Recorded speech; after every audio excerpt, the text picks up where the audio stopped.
చాలామంది JNTH students అడుగుతా ఉన్నారు. ఏంటంటే ఇప్పుడు R25 వాళ్ళకు ఇప్పుడు అటానమస్‌లో జాయిన్ అయ్యే వాళ్ళతో వాళ్ళ రిలేషన్ మారుతది. కాదు అఫిలియేటెడ్‌లో R25 ఏదైతే ఉన్నదో వాళ్ళకి ఇచ్చిన బెనిఫిట్స్ మాకెవరో కూడా ఇవ్వలేదండి R22 వాళ్ళకి అని చెప్పేసి వాళ్ళు అడుగుతా ఉన్నారు. ఫ్యూచర్‌లో R22 వాళ్ళకు ఏమైనా గాని ఈ బెనిఫిట్స్ ఇచ్చేదానికి ఛాన్స్ ఉందా? ఎందుకంటే మేమిప్పుడు ఫైనల్ ఇయర్‌కి వచ్చేసాం. మా ఫస్ట్ బ్యాచ్ ఈ 2026లో రిలీవ్ అవుతుంది కాబట్టి మాకేమన్నా బెనిఫిట్స్ ఇస్తారా?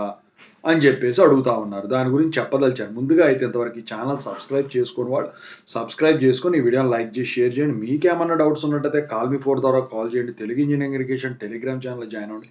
ఈ వీడియో ఖచ్చితంగా ఒక హైప్ ఇవ్వండి. అయితే మీ R22 రెగ్యులేషన్ వాళ్ళకు బెనిఫిట్స్ ఏమన్నా ఇస్తారా? ఇవ్వరా? అనేది మీకు వచ్చేసరికి ఈ 4-2 ఎగ్జామ్స్ ఉంటాయి కదా నెక్స్ట్ ఇయర్ 2026లో అవి అయిపోయే లోపు అంటే రిజల్ట్స్ వచ్చిన తర్వాత మీకు వచ్చేసరికి దాని మీద వీళ్ళు క్లారిటీ ఇస్తారు. అంటే అప్పుడున్న సిట్యుయేషన్ బట్టి ఇవ్వడం జరుగుతుంది. ఇనీషియల్గా R18 వాళ్ళకి అసలు ఎటువంటి బెనిఫిట్స్ లేవు. ఆ టైంకి వాళ్ళు కల్పించటం జరిగింది. ఏదేమైనప్పటికీ మీ రెగ్యులేషన్లో సబ్జెక్ట్ ఎగ్జామ్షన్కి అయితే ఛాన్స్ లేదని ముందే చెప్పారు. క్రెడిట్ ఎగ్జామ్షన్స్ అనేది ఇవ్వటం కుదరదని చెప్పారు. కానీ గ్రేస్ మార్క్స్ ఎక్కడా ఇవ్వకూడదని చెప్పేసి ఇవ్వలేదు.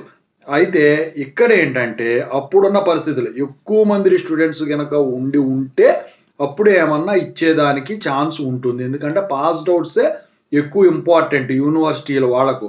అంతేగాని R25 వాళ్ళకి ఇచ్చారు మాకు R22 వాళ్ళకి ఇవ్వలేదు అని రూలు ఏమీ ఉండదండి. అప్పుడు మీకు తెలిసిపోతుంది. ఈలోపు ఏదైనా అప్డేట్ ఈలోపు అయితే రాదండి. ఖచ్చితంగా అయితే అప్డేట్ రాదు. అప్పుడంటే లాక్డౌన్ టైం కాబట్టి ఆ గొడవల గురించి ఇవ్వడం జరిగిందనమాట. ఓకేనా? ఇదండి. మీరేం చేస్తారంటే మీరు మాత్రం సబ్జెక్టులు చేసుకోవడానికి ట్రై చేయండి. ఆ బెనిఫిట్స్ ఇచ్చినా కూడా అవి పాస్ మార్కులు తప్ప స్టాంపులకు తప్ప దేనికి పనికిరావండి. ఇవి మీరు చదువుకొని పాస్ అయితే వచ్చే పాయింట్స్ కన్నా గొప్పేం కాదు అది. ఓకేనా? పాస్ అవ్వడానికే ట్రై చేయండి. మీకు ప్రస్తుతానికి బెనిఫిట్స్ ఏమీ లేవు కాబట్టి బెనిఫిట్స్ ఇవ్వరనే ప్రొసీడ్ అవ్వండి.